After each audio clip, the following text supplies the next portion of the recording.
Aujourd'hui, je vais vous présenter une étude de cas qu'on est en train de réaliser au Parc de la Cité.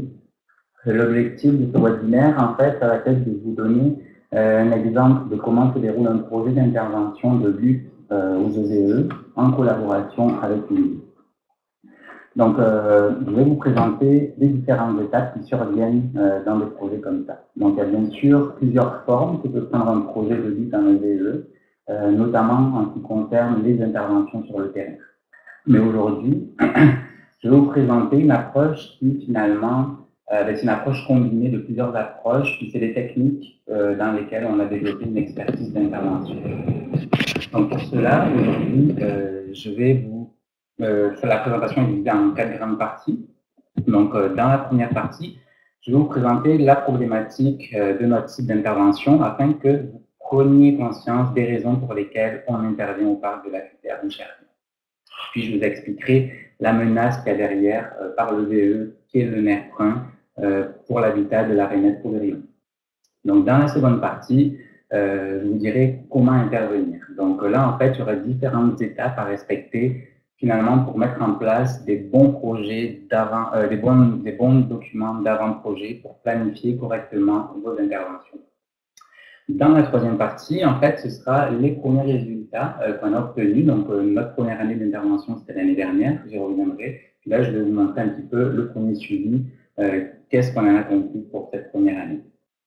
Puis, dans la quatrième partie, je vous présenterai les différentes étapes qui sont nécessaires pour la mise en place et développer un projet de la sorte avec une ville, donc avec cette étude de cas, puis les demandes d'aide financière avec la FFQ. Donc, concernant la rainette Poudrillon, donc les inventaires herpétologiques qui ont été réalisés depuis plusieurs années, un petit peu partout en Amérique du Nord montrent en fait, comme on le voit sur la cartographie à gauche, ici, que cette espèce se répartit sur plusieurs États américains, des États-Unis, puis on se rend compte qu'au Québec et en Ontario, cette espèce est vraiment dispersée fragmentairement dans cette zone-là. Donc, il y a encore quelques années, comme vous pouvez le voir ici avec le quadrillage, la rainette Poudrillon occupait l'ensemble du sud-ouest du Québec, puis une portion de l'Ontario. Donc, selon, en fait, le portrait détaillé de la rainette Poudrillon en Montérégie, eh bien, il a été montré que les métapopulations montérégiennes de cette espèce ont subi un déclin de plus de 45% entre 2004 et 2014. En fait, 45% se base sur des écoutes de chant lors de la reproduction. Donc, c'est une diminution, plus précisément, de 45% des chorales de la rainette Poudrillon. Je reviendrai sur ce point un petit peu plus tard dans la présentation. Donc, il y a plusieurs facteurs qui sont la cause du déclin des populations de la rainette Poudrillon. Là, je vais vous présenter les principales. Donc, le premier facteur qu'on peut citer, c'est l'intensification du développement urbain qui entraîne la destruction finalement, puis la fragmentation de l'habitat de la rainette Poudrillon. On peut aussi citer le morcellement et la destruction de leur habitat par le remblayage, puis le drainage. En fait, ce que ça fait, c'est que la fragmentation de leur habitat les isole des petites populations, ce qui a comme conséquence de restreindre les échanges génétiques, puis aussi la recolonisation des sites par la rainette Poudrillon. Donc le réchauffement climatique aussi, c'est une menace pour cette espèce, parce que le réchauffement climatique influence l'hydropériode des étangs temporaires nécessaires pour la reproduction de la rainette Poudrillon. Donc, avec un réchauffement climatique, il peut y avoir un attachement trop précoce ou trop tardif des étangs, ce qui permet notamment l'arrivée de certains prédateurs qui pourraient nuire, qui pourraient manger les tétards de la rainette. Puis il y a aussi une conséquence sur le temps nécessaire pour le développement des larves et des tétards de la rainette qui pourrait être restreint. Et donc, la menace aussi importante qui nous intéresse aujourd'hui, c'est l'apparition des espèces végétales exotiques envahissantes, mais pas que. Donc, il y a le nerf brun, mais aussi la grille du frêne. Donc, je reviendrai sur ce point-là un peu plus tard. Donc, en fait, toutes ces petites choses négatives pour la rainette entraîne une dégradation de la destruction de son habitat, ce qui fait qu'aujourd'hui, en fait, cette espèce, elle est désignée comme étant une espèce vulnérable au Québec, en vertu de la loi sur les espèces menacées et vulnérables. Puis au niveau fédéral, cette espèce est désignée comme menacée par le gouvernement du Canada en vertu de la loi sur les espèces enterrées. Donc ici, l'objectif de ce webinaire, évidemment, c'est pas de vous faire un exposé sur la rainette Poulaillon, mais c'est vraiment essentiel de comprendre son habitat et ses besoins spécifiques parce que il va falloir, quand on va faire de la planification, prendre en considération toute la biologie de l'espèce. Et ça, c'est valable pour toutes les espèces, pour toutes les espèces pour lesquelles vous intervenez pour la restauration de leur habitat. Donc, concernant les besoins spécifiques de la rainette Poulaillon, cette espèce dépend à la fois du milieu terrestre puis du milieu aquatique pour accomplir son cycle complet de développement. Et elle a besoin d'avoir des accès à des étangs temporaires. L'un des paramètres les plus importants de la rainette aussi, c'est la composition végétale dans les étangs de reproduction. Elle a besoin d'herbacées dans les étangs, puisqu'elle y pond ses œufs, puis elle peut s'en servir comme habitat de protection face aux prédateurs. Puis d'un autre côté, elle a besoin d'un couvert d'herbacées d'arbustes autour de l'étang, notamment quand elle va partir pour trouver des petits hibernacles. Donc on considère, si on considère le plan de conservation de la rainette Poulaillon de la Montérégie, c'est un plan qui d'ailleurs est nécessaire, on a pris en considération ce plan pour nos interventions, mais les arbustes ne doivent pas se trouver directement aux abords des étangs. Puis ça va avoir une conséquence finalement quand on va planifier les plantations autour des étangs de la rainette Poulaillon. Donc on en reviendra, je vous discuterai de tout ça un petit peu plus tard dans la présentation. Donc, il est très important aussi de prendre le cycle de vie de la rainette Poulaillon en considération. Ici, vous vous rendez compte que son cycle de reproduction commence à peu près au fond des glaces, on va dire, au mois de mars, puis s'étend jusqu'à la mi-juillet quand il va y avoir, par exemple, la fin de la métamorphose des pétards de la rainette. Du coup, pour ne pas prendre de risque, nous, on intervient après le mois d'août pour être certain qu'on n'intervient pas dans cette période de temps. Il est vraiment, il ne faut pas intervenir. Donc, la problématique du nerf brun. Donc, dans le premier webinaire, je vous avais donné des critères à retenir pour distinguer les différentes espèces de nerf brun. C'est un arbuste exotique envahissant qui provient d'Europe, puis il va former un couvert très dense qui va empêcher la lumière de frapper le sol finalement. Puis ça va avoir un impact qui va être de limiter l'établissement des autres espèces végétales et donc la régénération forestière. Donc le nerf brun, c'est une espèce qui tolère beaucoup l'ombre, mais sa croissance est quand même bien plus importante quand il est en pleine lumière. Puis là, c'est pour ça que le nerf brun, il profite des ouvertures de lumière pour s'implanter dans des nouveaux environnements, finalement. C'est là où rentre en jeu la conséquence de la grille du frêne. Donc, la grille, qu'est-ce que c'est? C'est un petit insecte qui est originaire d'Asie. Puis c'est un petit coléoptère qui est vraiment un grand ravageur, surtout pour les frênes. Il a été implanté, on l'a retrouvé, il est arrivé en Amérique du Nord en 2002, puis les premières traces de cet insecte au Québec datent de 2008. Puis depuis 2008, ce sont des millions d'arbres de frênes qui sont morts au Québec.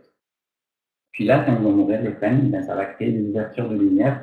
Puis le nerf brun, s'il est vraiment pas loin de ça, ça va être vraiment un endroit vraiment efficace pour lui, un endroit vraiment bien pour lui pour s'implanter, pour se développer. Parce que, comme je vous l'avais dit, il a une grande capacité d'envahissement en comparaison avec les espèces indigènes. Donc le nerf brun, en plus de générer une compétition avec les espèces végétales indigènes, il produit une toxine, l'hémodine, qui semble en fait avoir un effet létal sur les larves de la rainette. Qu'est-ce qu'a fait cette toxine? Elle entraîne des malformations qui entraînent donc la mort des embryons selon les concentrations qu'on trouve dans le milieu. Donc voilà rapidement, je vous ai montré quelques menaces là, du nerf brun. Il y en a d'autres, mais là, c'est les menaces qui nous intéressent pour le parc de la Futée. Donc, le parc de la Chutée. Comme vous pouvez le voir, donc le parc de la Chutée, c'est à Boucherville. Comme vous pouvez le voir sur la photo, en fait, il y a de nombreux lotissements qui se sont construits ces dernières années, ce qui a pour conséquence, en fait, de confiner un peu plus le boisé ici, et où il y a des rainettes. Donc, c'est un espace vert aménagé de 24 hectares, qui présente des sentiers publics, mais surtout plusieurs étangs actifs de la rainette. Donc, c'est pour ça qu'on a priorisé certaines interventions. Je vais vous expliquer comment dans ce parc ici.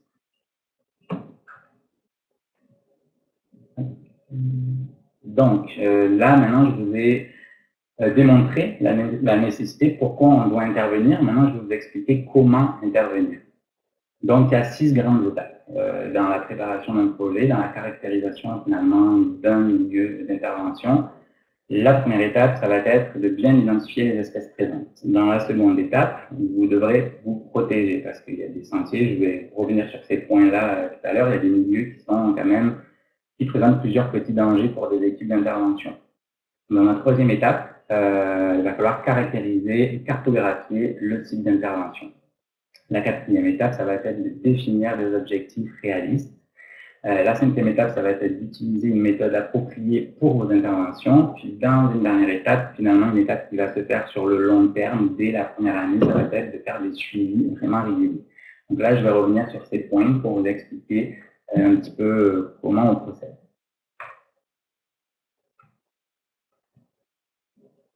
Donc, à la première étape, c'est celle de l'identification des espèces présentes, notamment les EVE.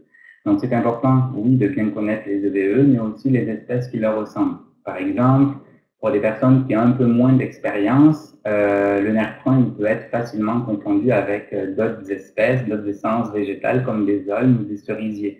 Notamment, si vous allez dès le début de la saison, dès l'apparition des premières feuilles, c'est possible qu'il y ait des confusions. Donc, quoi qu'il en soit, c'est nécessaire d'avoir un bon guide d'identification pour éviter ces confusions.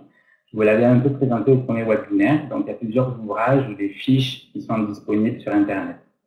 Vous avez par exemple le livre de Claude Lavoie, vous avez le site Sentinelle qui va vous permettre de savoir déjà si dans votre secteur vous avez la possibilité de rencontrer telle ou telle espèce de VEE, mais c'est aussi possible que ce ne soit pas présent sur Sentinelle une espèce exotique végétale envahissante.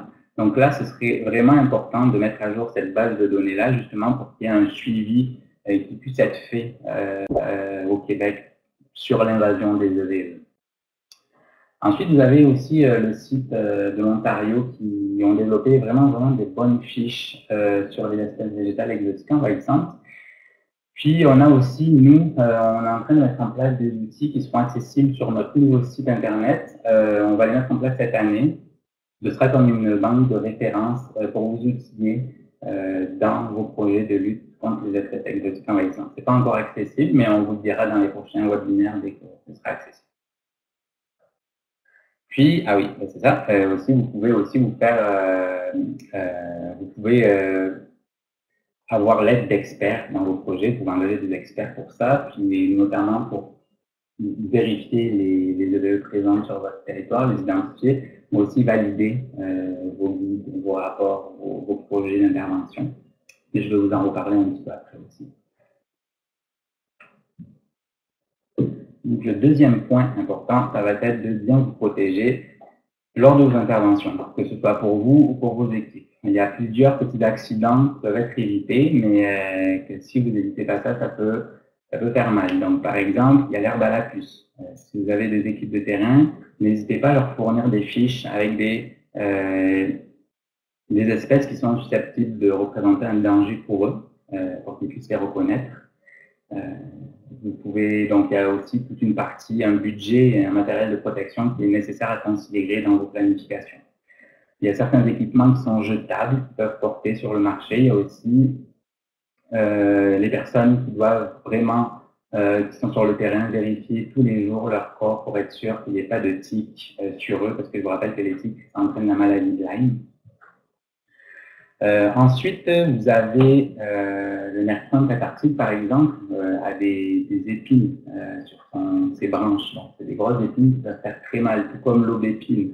vous enfoncez une épine ou un de vos employés une épine dans la main, c'est vraiment des semaines d'indisponibilité si c'est vraiment profond. Donc, il faut vraiment faire attention. Puis enfin, il y a tout l'aspect des insectes, la vitesse des insectes, des nids de frelons ou de guêpes. Donc, quand vous intervenez, si vous coupez, vous décidez de couper des gros nerfs mais qu'il y a des nids sur les branches, faites très attention que ces nids ne soient pas actifs. Puis pareil pour les plantations, si vous décidez de planter à côté d'une zone où il y a des nids de frelons ou de guêpes, je vous conseillerais d'éviter cette zone-là. Ah oui, puis, oui, c'est ça. Excusez-moi. N'oubliez pas aussi d'avoir une trousse de premiers soins toujours avec vous sur le terrain. C'est vraiment important. Donc, dans la partie caractériser et cartographier. Alors, quand vous allez aller sur le terrain, pour caractériser et localiser des EVE, idéalement, il faudrait que vous ayez un GPS avec vous.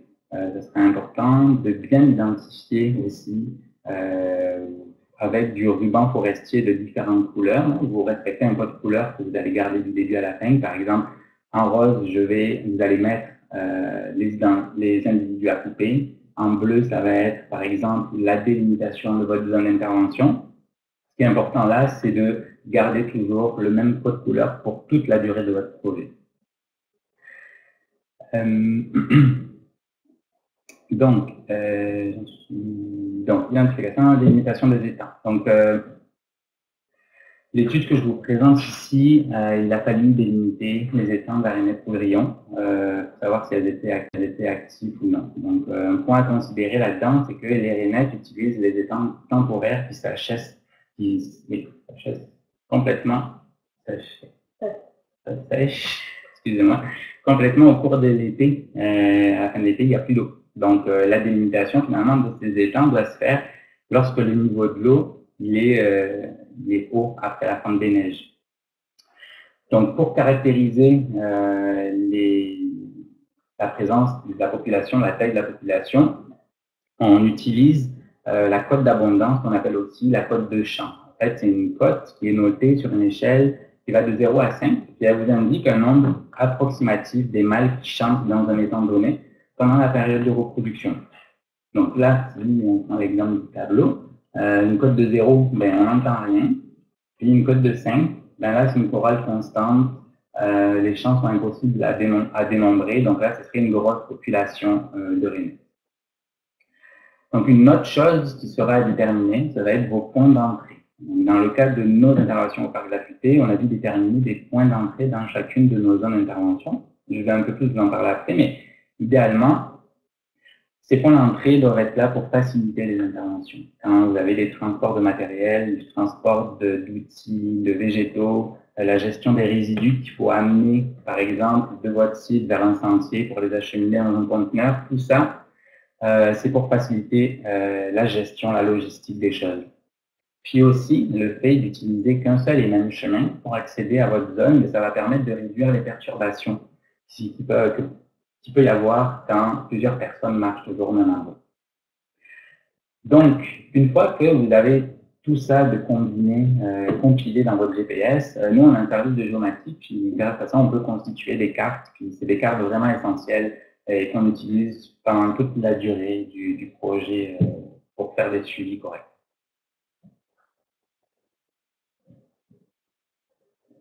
Donc, ici, il y a 3 sites d'intervention au parc de la Futée qu'on a priorisés. Là, je vous présente juste le premier. Donc, dans cette étude de cas, on a délimité des zones envahies par le nerf. Donc, ici, en rouge, là, ce sont des zones où il y a du nerf. Ici, en orange, il y a un sentier ici, donc c'est là. On a délimité les étangs actifs de la rainette. Donc, en bleu, c'est les étangs actifs. En vert, c'est les étangs qui ont été actifs, mais qui n'ont pas entendu de chant les dernières années. Vous avez aussi d'autres types de données qui vont être essentielles au début d'une étude de caractérisation pour identifier clairement les interventions, mais aussi pour assurer après un bon suivi dans le temps. Par exemple, le milieu va pouvoir permettre, le milieu dans lequel, comme ici, cette bande de nerf fin puis cette bande de nerf fin sont complètement différentes. Ici, sur votre droite, on est plus dans un milieu ouvert. Ici, on est plus dans un milieu fermé avec beaucoup de frênes qui restent encore vivants. Donc là, les planifications de plantation qu'on va envisager, les essences vont être différentes. On va avoir des végétaux qui vont vouloir des conditions différentes. Puis, une autre chose qui est importante, c'est le stade de développement de votre population de VE, parce que intervenir sur des jeunes individus de nerf 1, c'est différent que d'intervenir sur des individus semenciers ou matures de nerf 1. Donc ça, je vais vous l'expliquer dans une des méthodes d'intervention que nous, on utilise. D'ailleurs, j'en profite pour vous dire que dans les prochains webinaires, vous aurez une panoplie des méthodes d'intervention possibles contre les EVE que Claude Lavoie viendra vous présenter. Donc, c'est ça. Pour ça, donc, pour la diapo suivante. Donc, on en arrive à bien identifier les objectifs réalistes. Il y a 4 aspects à prendre en considération: l'aspect humain, l'aspect matériel, l'aspect temporel, puis l'aspect environnemental. Donc, ce n'est pas une liste exhaustive, mais c'est des points vraiment importants à considérer. Donc, l'aspect humain, c'est vraiment important d'estimer correctement les efforts qui vont être possibles par les équipes de terrain. Il ne faut pas sous-estimer les facteurs climatiques qui peuvent ralentir, par exemple, les activités. S'il fait vraiment trop chaud, c'est vraiment normal que les employés prennent plus de temps, qu'ils font plus de pauses, qu'ils s'hydratent régulièrement. Donc, il faut se prendre une marge dans la planification. Donc, ce que je vous présente aujourd'hui, c'est une étude qui a été faite par une équipe de 4 horticulteurs. Donc, ne considérez pas que c'est quelque chose de standard, ce qu'on a réussi à réaliser. Si vous avez 2 employés, n'attendez pas d'eux qui fassent la même chose que ce que nous, on a fait avec une équipe de 4 orties plus un chef d'équipe. Donc ensuite, il y a l'aspect matériel à considérer. Un projet d'intervention de lutte contre les espèces exotiques envahissantes, ça nécessite quand même un grand nombre d'outils sur le terrain. Je pense aux extratigators, on en reparle après, c'est un outil qui permet d'arracher les racines du nerf 1. L'utilisation d'un 4 roues ou d'un cubota aussi, c'est important parce que les végétaux, les outils, des fois les sites des milieux naturels sont vraiment loin du stationnement. Puis c'est beaucoup d'efforts pour une équipe d'horticulteurs d'amener tout ça sur le site. Donc c'est sûr que ça aide d'avoir une petite machinerie.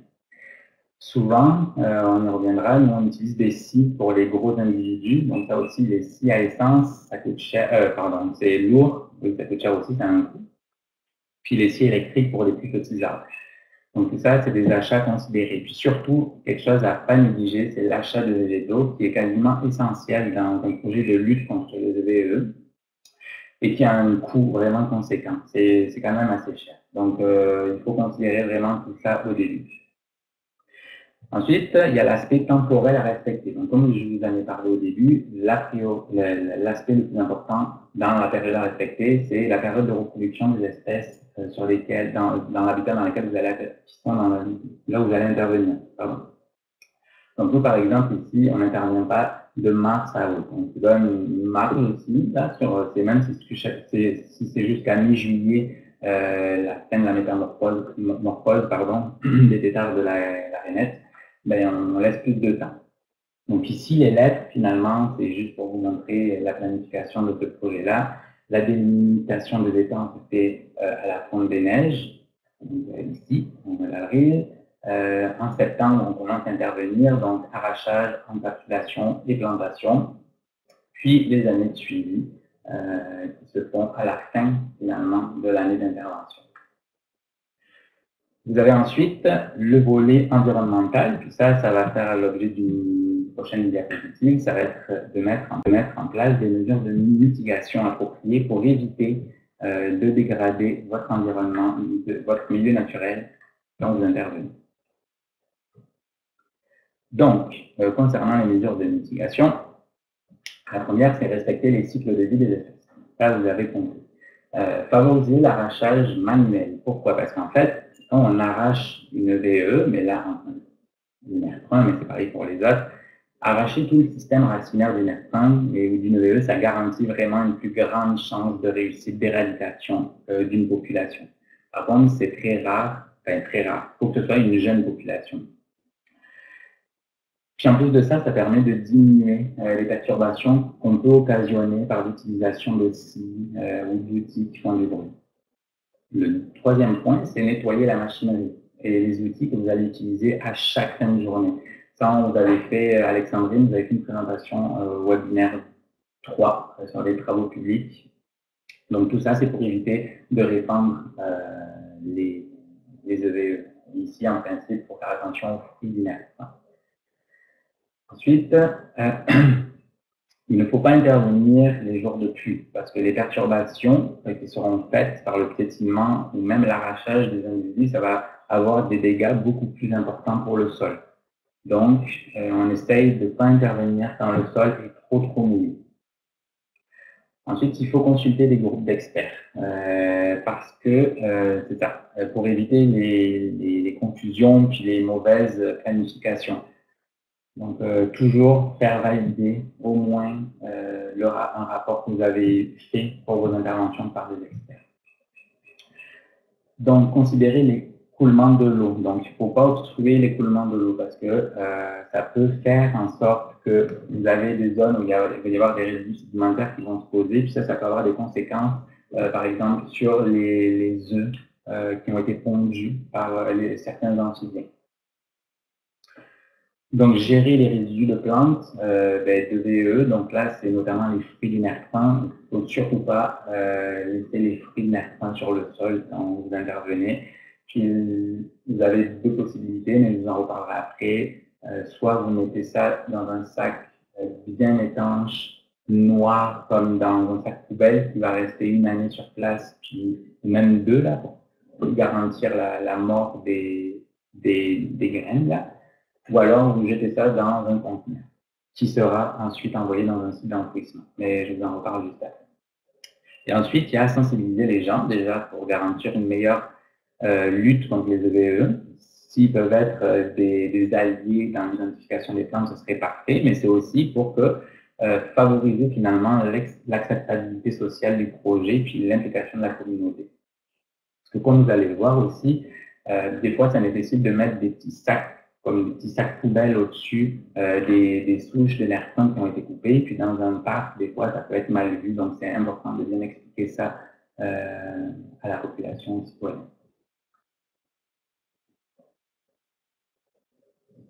Donc, comme je vous l'ai mentionné, c'est difficile d'envisager l'éradication complète du EVE. Puis ça, c'est le cas notamment pour le nerf 1. Mais il existe quand même des méthodes de contrôle qui peuvent contribuer à ralentir ou à limiter son expansion. Et tout ça même en préservant l'environnement. Et en évitant justement la grosse machinerie qui viendrait excaver ou faire des gros trous dans un milieu naturel. Donc ces méthodes-là, c'est comme l'arrachage, la coupe, puis l'encapsulation des souches. Puis bien sûr, on combine ça avec la plantation d'espèces indigènes qui vont faire compétition à la repousse finalement des EVE. Donc l'arrachage manuel, c'est ce qu'on va privilégier pour les jeunes individus ou alors pour des tiges qui ont vraiment un faible diamètre. C'est sûr que c'est l'idéal d'arracher ça, mais ce n'est pas vraiment tout le temps possible. Donc quand ce n'est pas possible, il faut y aller à la scie. Donc un diamètre moyen, ça peut être fait avec une scie électrique. Là, vous pourrez, c'est ça. Et un gros diamètre, ce sera fait avec une scie à essence. Pour les scies à essence, en revanche, ça doit être fait par un professionnel qui détient la formation nécessaire pour utiliser la scie à essence. Quoi qu'il arrive, quand vous coupez une tige ou un tronc de nerf 1, c'est vraiment important de l'encapsuler parce que le nerf 1, si vous ne l'encapsulez pas, il fait des rejets vraiment les premières semaines après sa coupe. Puis ces rejets-là peuvent faire des fruits l'année suivante. Ça nous est arrivé, on a vu ça sur certains terrains qu'on faisait. Puis même si vous mettez un sac, c'est possible qu'il y ait des rejets. Je vais vous en parler après dans une diapositive sur les imprévus dans le terrain. Donc, c'est vraiment, quand on coupe un arpent, il peut avoir vraiment beaucoup de force encore. Donc, les suivis sont là pour assurer de changer les sacs quand ça ne va pas. Quand vous coupez votre individu, il va certainement avoir des fruits dessus. Donc les fruits là, ce que vous faites, nous, c'est qu'on met l'arbre on coupe l'arbre. En fait, on coupe les branches avec les fruits, on les met dans des sacs. Puis ces sacs-là, on les transfère dans une benne. Et cette benne va être envoyée dans un site d'enfouissement. Puis quand vous commandez des bennes, c'est vraiment important, ou des conteneurs, c'est vraiment important de spécifier à la compagnie qu'elle envoie toutes ces ordures dans un site d'enfouissement parce que c'est pas automatique. Puis on ne veut pas qu'ils donnent ça dans un autre milieu naturel ou à côté d'un site qui est vraiment à protéger.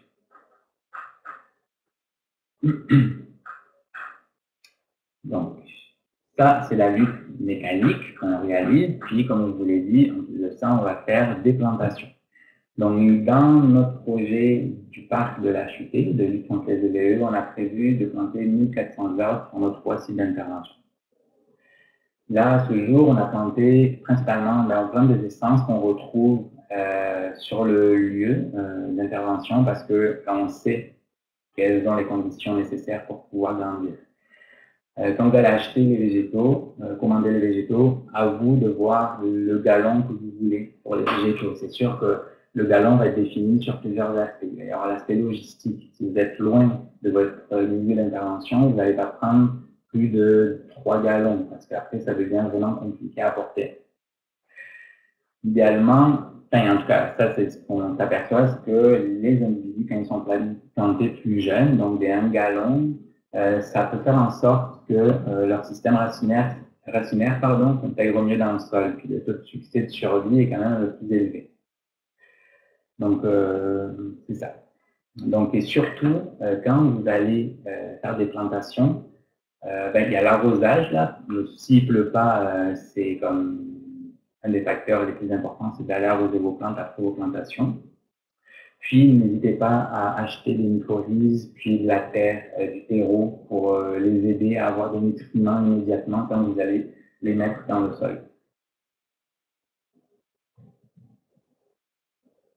Donc, nos premiers résultats, donc ça fait 1 an, c'est pas encore beaucoup, mais donc, comme je vous l'ai dit, c'est juste pour la zone 1, on est aussi intervenu dans la zone 3, mais là, je vais parler juste de la zone 1, pour une équipe de 4 horticulteurs et un chef d'équipe. On a eu 9 jours d'intervention. Donc, on a réussi à couper les 508 arbres prioritaires, semenciers, matures qu'on voulait couper. On a pu en encapsuler que 366 cette année, puis ça, c'est parce qu'il y a eu des imprévus, dont je vais revenir tout à l'heure. Puis, il nous a manqué 37%, il nous reste 37% des semenciers à couper dans cette zone, notamment, encore une fois, par les imprévus, que je vais vous dire tout à l'heure. Donc ici, en fait, c'est parce qu'il faisait vraiment chaud, on est intervenu, puis ça ralentit un petit peu le temps de coupe. Puis, concernant les encapsulations qui n'ont pas pu être faites, qu'il faut faire immédiatement après les coupes, c'est parce qu'il y a eu des inondations, on est dans un milieu humide, puis ça c'est comme la nappe phréatique s'est gorgée d'eau trop rapidement qu'on ne pouvait plus intervenir. Et comme on intervient en automne, parce que on doit respecter les cycles de reproduction de la rainette, ce sont des petits facteurs qu'il faut toujours considérer. Donc, c'est à peu près 6000 m² d'intervention. Puis, cette année, comme je vous ai dit, on veut planter 1400 végétaux. On en a planté 138 cette année. Donc, l'année dernière, donc cette année, ça va être vraiment des plantations. Donc, ça va être un gros morceau. Donc, voilà quelques petits imprévus. Si on considère le nerfon. Alors, le nerfon, ils sont faits, comme je vous l'ai dit, il peut être percé par les rejets de nerfon. On estime quand même que sur toutes les interventions qu'on fait des suivis, c'est à peu près 10% des sacs qui sont percés qu'il faut remplacer la première année immédiatement. Donc ça considère, quand vous commencez ces sacs-là par la compagnie qui est vraiment spécialisée là-dedans, ça vient par quantité des centaines, puis prenez la marge au-dessus pour en avoir de côté en stock. C'est ça. Donc aussi, il y a les nouveaux semis à arracher parce que vous allez couper, vous allez faire le travail cette année, mais n'oubliez pas que dans le sol, il y a des milliers de fruits qui attendent juste ça de germer. Donc la première année, après votre première intervention, vous allez voir des semis qu'il va falloir arracher. C'est facile à la main, puis on peut couper. Donc il faut y aller. Ensuite, Concernant les plantations, il y a différents types de sols, notamment dans les parcs urbains. Donc, attention, vous pouvez planifier de planter telle ou telle espèce, mais assurez-vous d'avoir vérifié le sol, qu'il n'y ait pas trop de roches, parce que si vous commandez des 3 gallons, en fait, vous vous rendez compte que le jour de la plantation, quand vous mettez la pelle, vous êtes sur des roches partout, c'est pas bien. Donc, essayez des tout petits galons et en fait, allez directement voir le sol, les emplacements possibles de planter, puis après, vous ferez vos planifications en fonction de ça. Puis des types de sol pour finalement, les facteurs biologiques de la plante. La première année, il va y avoir des mortalités qui peuvent être dues au broutage ou alors aux conditions naturelles. Donc ça va être à prendre en considération aussi. Si vous avez un gros taux de mortalité, il va falloir remplacer dès la première année les arbres ou les arbustes que vous avez plantés. Et aussi les plantes qui peuvent être cassées, qui peuvent être tombées, qui peuvent être arrachées. Donc il va falloir faire attention à ça. Si vous plantez en automne, n'hésitez pas à faire un trou plus gros pour mettre votre plante à l'intérieur, parce qu'avec l'arrivée des premiers gels, ça peut faire un effet de faire ressortir votre mode de terre et votre plantation, ce qui fait que votre plante elle va tomber puis elle va mourir pendant l'hiver au printemps qui suit. Et surtout, assurez-vous des disponibilités des pépinières, d'avoir les essences que vous voulez, parce qu'en plus, en ce moment, elles sont vraiment débordées. Puis aussi, si vous prévoyez de planter la semaine prochaine, je peux vous dire qu'il est peut-être déjà trop tard, parce que déjà, vous êtes pas sûr pour le stock, puis eux ont aussi un planning de livraison à respecter. Donc, prenez en considération tout le temps qu'il faut pour une pépinière pour pouvoir être livré à temps. Surtout si vous avez des jours bien précis de vos employés, d'horticulteurs qui vont faire les travaux sur le terrain. Puis après, vous avez l'aspect météo. Donc, comme je disais, la difficulté d'accès sur le terrain en milieu humide. Quand il pleut beaucoup, ça peut facilement être très difficile d'accéder puis travailler dans le milieu, puis surtout qu'on ne veut pas dégrader le milieu encore plus que ce qui est à cause de la pluie. Puis, souvent, c'est impossible de planter des arbres et des arbustes quand vous avez plus de 10 cm d'eau, ça devient compliqué. Donc là, l'année prochaine, ce qui va se passer, c'est qu'on va faire ce qu'on n'a pas fini de faire. Donc, on va faire aussi une nouvelle zone d'intervention. Il va y avoir des coupes, des encapsulations. La zone, finalement, toute la zone va être 1,85 hectares qu'on va réussir à restaurer. Puis, on va planter plus de 500 individus dans la zone. Au total, comme vous l'avez dit, on va essayer d'arriver à peu près à 1300-1400 individus. On va donc remplacer tous les végétaux qui ont été plantés qui sont morts. Puis, on va changer les sacs d'encapsulation qui ont été troués. Donc, puis voilà, on va terminer tout ce qu'on doit faire dans nos livres. Ok. Donc maintenant, on en arrive à la 4e partie, la dernière du pouvoir linéaire. Ça va vous permettre en fait, pardon. Donc, alors, cette partie, elle va vous permettre de savoir, à travers cette étude de cas du parc de la Futée, de savoir comment il est possible d'obtenir une aide financière pour réaliser des projets en lien avec la lutte contre les espèces végétales exotiques envahissantes sur votre territoire. En fait, comment on va mettre en place un projet? Il y a plusieurs scénarios possibles. Quoi qu'il en soit, c'est sûr qu'il va falloir identifier les problématiques présentes et les besoins essentiels pour la municipalité ou la ville avec qui vous voulez travailler. Dans le cas qui nous concerne, le parc de la Futée, c'est un parc qui a été aménagé il n'y a pas très longtemps par la ville de Boucherville, qui a eu la création d'un sentier. Quand ils ont fait ce sentier, ça a aussi ouvert, ça a fait des ouvertures pour de la lumière. En plus de ça, il y a beaucoup, comme je vous ai parlé, de frênes qui sont morts. Donc c'est un milieu où il y a de plus en plus de lumière, puis il y avait déjà une mer. Donc c'est une zone facilement envahissable pour le nerf. Donc là, si on ne veut pas se retrouver à avoir la flore indigène dans le parc qui soit remplacée par le nerf-fin, on a discuté avec la ville de Boucherville, on s'est mis d'accord sur un projet d'intervention pour pouvoir sauver la rainette poudrillon puis toutes les plantes indigènes dans le parc. Donc, le programme de la FFQ, pardon, depuis 2018, excusez-moi, je prends un peu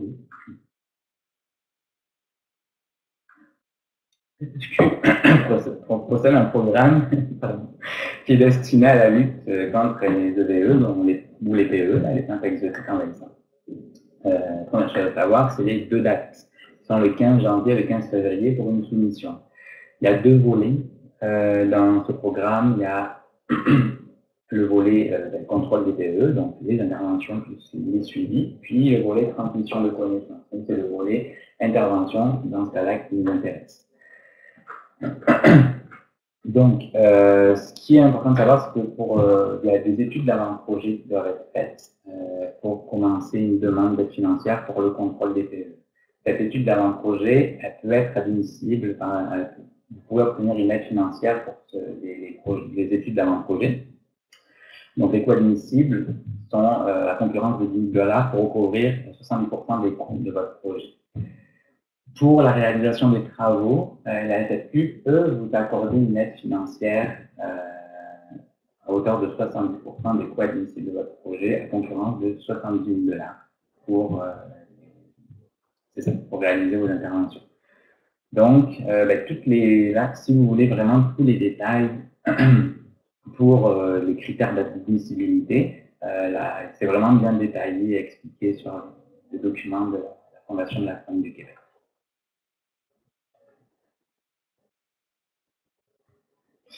Donc, ici, finalement, c'est les étapes rapidement pour l'élaboration du projet. Donc, vous avez, en gros, des rencontres téléphoniques qui vont se faire pour discuter du projet avec la ville. Vous allez faire des inventaires sur le terrain. Donc, c'est à ce moment-là, vous allez faire les études d'avant-projet. Vous allez prioriser des sites. Vous allez déterminer les techniques d'intervention qui seront utilisées. Là, vous allez faire, une fois que l'étude d'avant-projet va être faite, votre demande d'aide financière.